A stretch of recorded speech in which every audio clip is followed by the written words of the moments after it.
This is the Jenny McCarthy Show. Welcome back to the show. I'm Jenny McCarthy-Wahlberg. I'm so excited, you guys. You guys know how much we love our little dogs and our creatures, and I know you guys do too. This is an interview you guys are going to want to pay attention to. You're going to want your pen next to you, and you're going to want to buy her book. Dr. Odette Suter's here. The book is called What Your Vet Never Told You, Secrets to Supporting Peak Health for Your Animal. The book is available right now. Hi, Dr. Odette Suter. Hi, Jenny. It's so nice to be here with you. I so appreciate all the work that you do, because I know that with everything that you put out there, bringing more awareness to things, you've also brought more awareness to the animal world and obviously all the people. And I so appreciate all that hard work you've done. I know it's not been easy, but thank you so much. Thank you for saying that, and ditto. Oh, you're so sweet. Well, I'm a huge fan of yours. I mean, I literally, do my meditation and ask always to be guided. I'm like, just guide me to who is the best. Whose hands should I be in? And I was directed toward you. So now I can share you with the world with the book, What Your Vet Never Told You. So let's dive into some of the stuff, because we're, well into summer now. Lots of pet questions come up about ticks, about heartworm, about treats, about all these types of things. But I wanted to start with heartworm because, you always hear about, make sure your dogs are protected. Let's start with the basics. What is heartworm? Well, heartworm is a parasite that dogs can get through having been bitten by a mosquito. And these larvae that come in through the mosquito into the blood, into the tissue of the animal, eventually make their ways to the heart and develop into actual worms that you can see with naked eye. So they're pretty big. And is this for any mosquito or certain mosquitoes? Kind of like ticks with Lyme? Yeah, it's not quite all mosquitoes, but certainly a lot of them. And it also depends on the area. If there is no heartworm in the area, none of the mosquitoes can actually have it and transmit it. So there has to be some heartworm positive dog in the area for mosquitoes to even become transmitters of heartworm.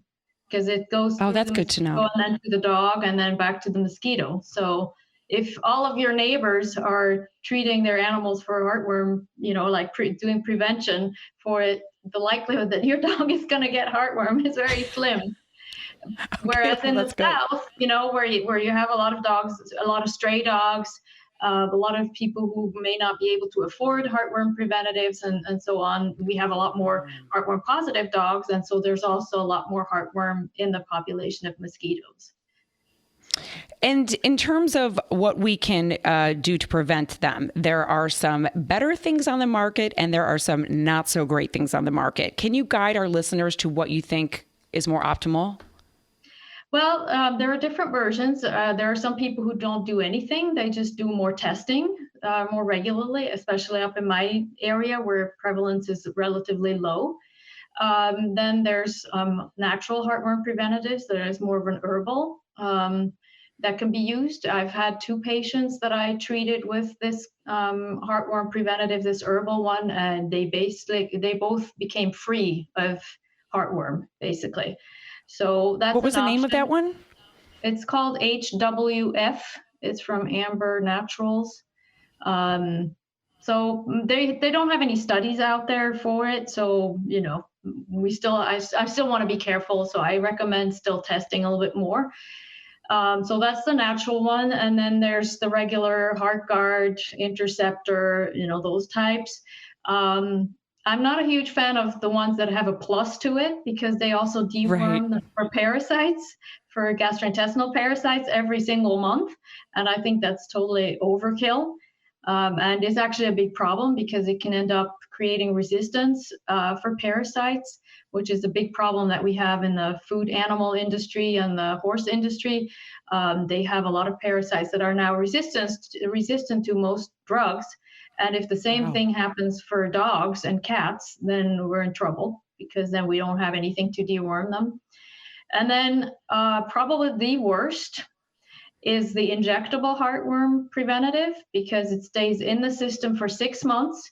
And it was taken off the market in 2004, and they silently sort of reintroduced it. And at first, the pet owner had to sign a waiver, agreeing to it and knowing, just because so that they would know what really could happen from that drug. And now they're even making a 12-month injectable, the same one. And so I'm not sure how that could possibly be a good idea if the 6-month version was killing animals. How, in what world would the 12-month version be any better? Who says let's double down on this?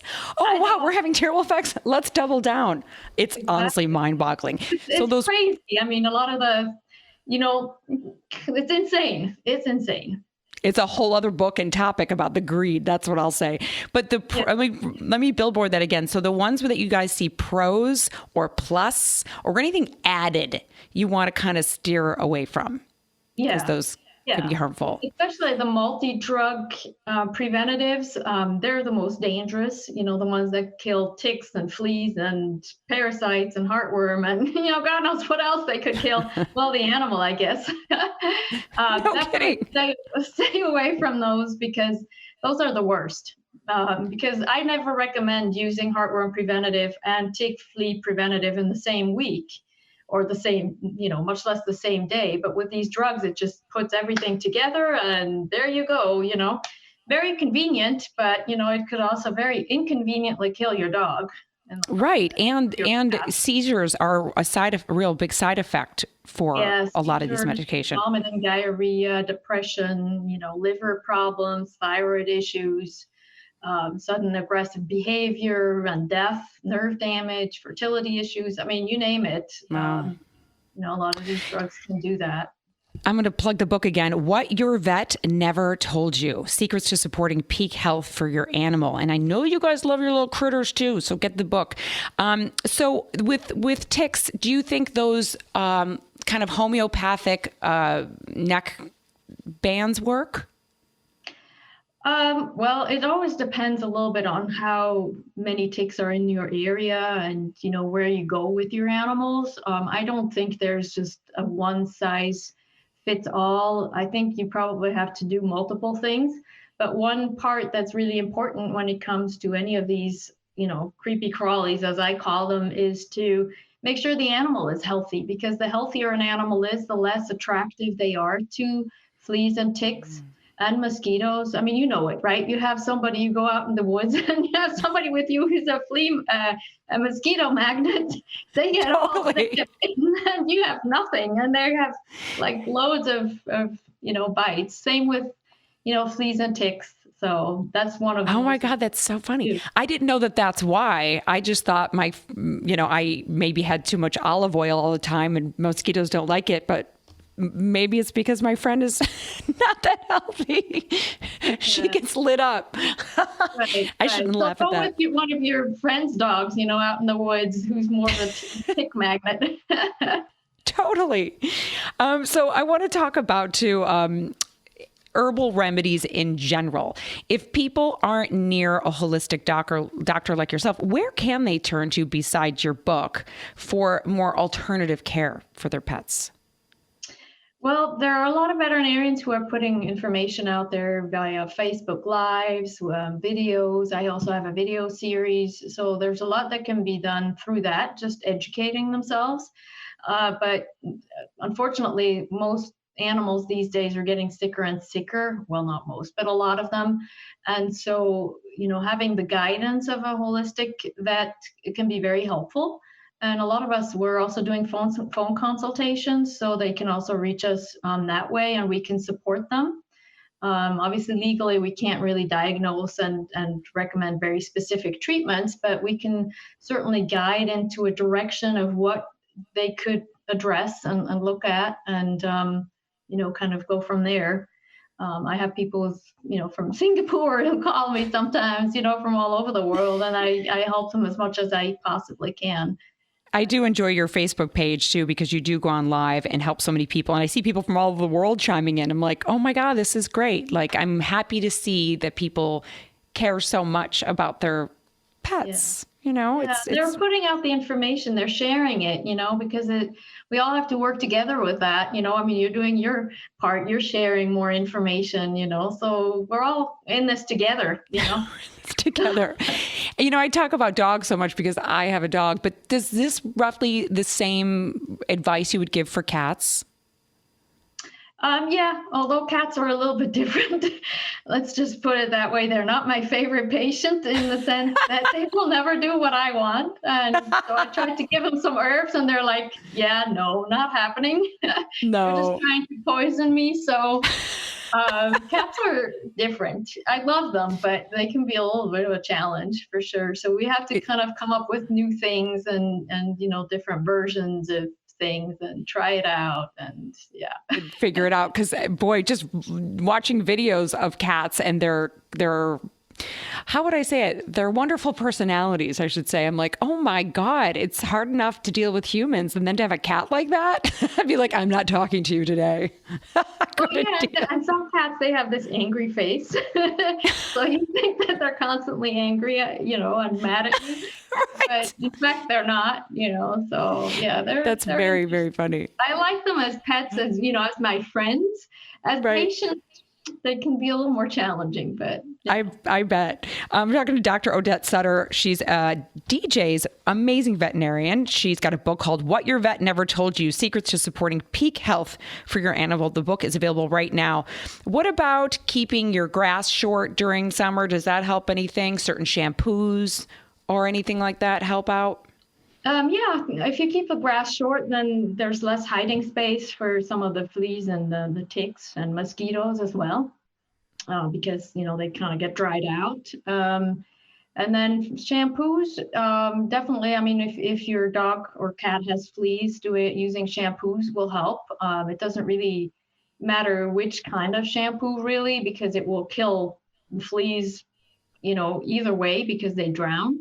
But obviously, it's better to get a shampoo that's healthier, that doesn't have all the chemicals in it. And just like for humans, you can check the Environmental Working Group website to see, if there's any sort of chemicals. You don't know what they are and what they do and how toxic they can be. And that goes for anything, from lawn treatments to any kind of chemicals you use in and around the house. That sort of thing. But generally what I say is if you can't pronounce the ingredient, if you don't know what it is, it's probably not healthy. So I usually say you just use really smart. What you can read. Basically, leave the other. That's smart. You're right, because a lot of people don't realize that the treatment on the grass can affect your dogs, along with mosquito spraying in the area and so on and so on. Donnie said to me the other day, he's like, our lawn, I don't see a blade of grass. It is all weeds, Jenny. I'm like, I'm too terrified. It's green. How about that? Let's be happy. It's green. They're weeds. They have life too, but literally there's not one blade of grass because there's weeds and I'm just too paranoid. I'm like, would I want beautiful grass or a healthy dog and humans? I'll take the healthy dog and humans with the weeds. Yeah, I congratulate you on your choice. Definitely. Well, plus, we need to have biodiversity. I mean, just one plant, that can never work. We need to restore the soil, and we need that on this planet right now, with all that's going on. So thank 100%. You for contributing to that, I just bought a book. Donnie must look at me like I'm crazy sometimes.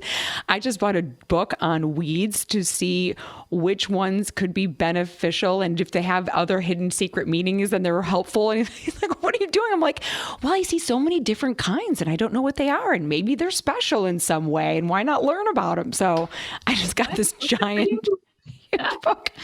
I don't know what's wrong with me, but I enjoy learning. Nothing. But you could be considered weird because, we're all kind of in that same category, right? There's no doubt I'm in the weird category and I'm all right with it. Let's talk about some of the treats. That's why we get along so well, maybe. I know. Right? Some of the treats that we can give our dogs, not only like for chewing toys to help their teeth, but also what we should keep away. Like I heard grapes and raisins, if they have any. I read this somewhere, you have to take them immediately to the vet. I'm like, I know who's going to tell me the truth in that, and that's you. So what's good and what's bad? Yeah, there are definitely certain things that you want to stay away from. Raisins are one of them. Chocolate, for example, if your dog eats chocolate, make sure you get it out right away, because the problem is that if something toxic gets into the system and we just kind of wait to see until, if something will happen and if the animal will get sick, then it's too late. So if anybody is concerned that their animal ate something toxic, it's better to just get it out. How do you get it out? Well, there's hydrogen peroxide that can be used for that. I can't remember the amount. I think it's 1 tablespoon or something. It makes them throw up, basically. And otherwise, we also have, drugs. As veterinarians, we have drugs that we can give that will make them throw up. So that's always a better choice. But it depends a little bit on what they ingested. So if in doubt, call the vet, find out what it is and what they should do about it. Make sure it's packaging, It's interesting that, my bulldog can eat a green army man toy and be fine, but the grape or a raisin is toxic. And I mean fine, meaning, oh my God, what's going to happen? And, it basically comes out in his poop, meaning the little toy.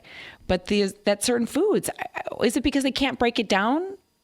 No, it's just there's some toxicity. Grapes and other types of foods, they can affect the liver, the kidneys, xylitol, for example, is perfectly fine for us. Right.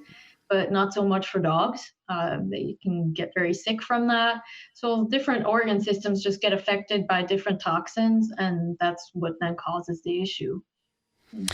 And what about some treats that we can feed them that are good? I know that I always like to give DJ greenies to do the teeth whitening, but there is gluten in there, so be mindful. And I was like, oh God, I didn't know. So what are pig's ears good? Those are common. Any bones that you'd recommend?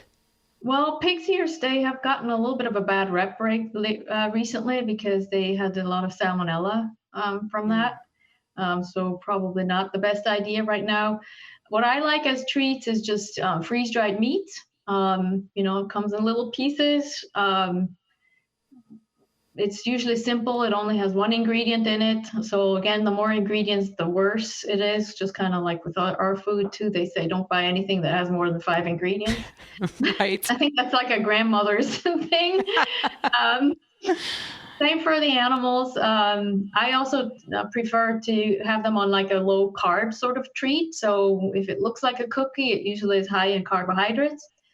So again, just freeze-dried treats are easiest. They're easy to digest. They're, you can take them with you as treats, as for training as well, because you can break them down.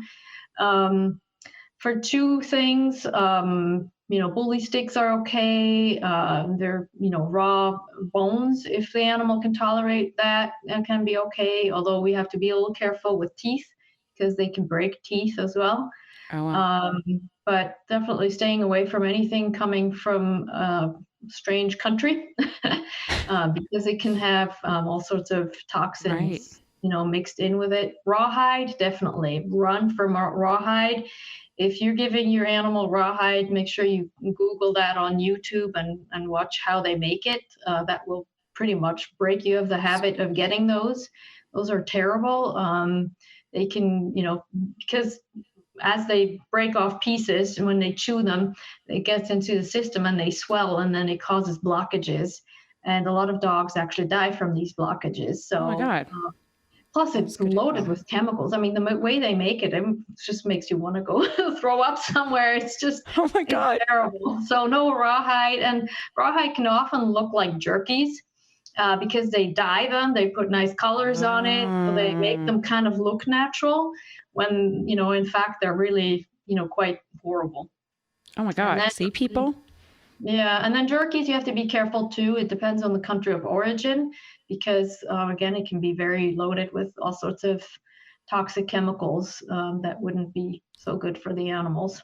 I didn't even think about that. And then one thing that you said to me during an appointment when you asked what I feed DJ, and I was like, well, chicken and rice. And you said, well, dogs really don't need carbohydrates.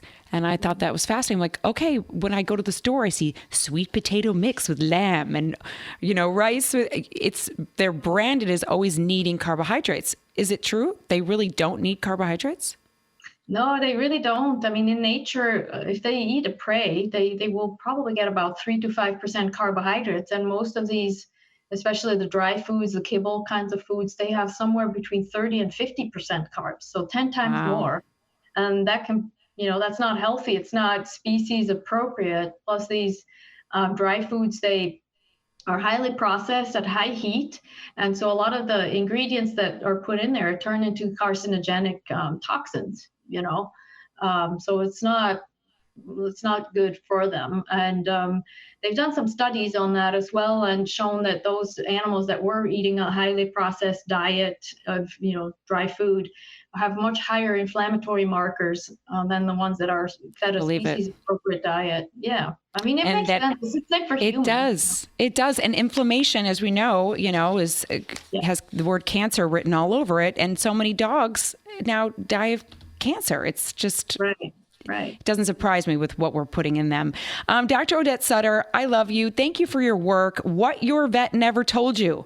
That's the name of her book. Go get it. You guys can also go to peakanimalhealthcenter.com. I love you. I love little DJ. I love you too. I'm really looking forward to seeing her again. Thank you. Well, I'd love to have you back on for the next round of vet questions that we'll have. So we'd love it. I love that. Thank you. Okay, good. Thank you so much. All right. Bye. Bye. Want more of the show? Subscribe to the Jenny McCarthy Show YouTube channel. Follow the show on Twitter and Instagram. And like us on Facebook.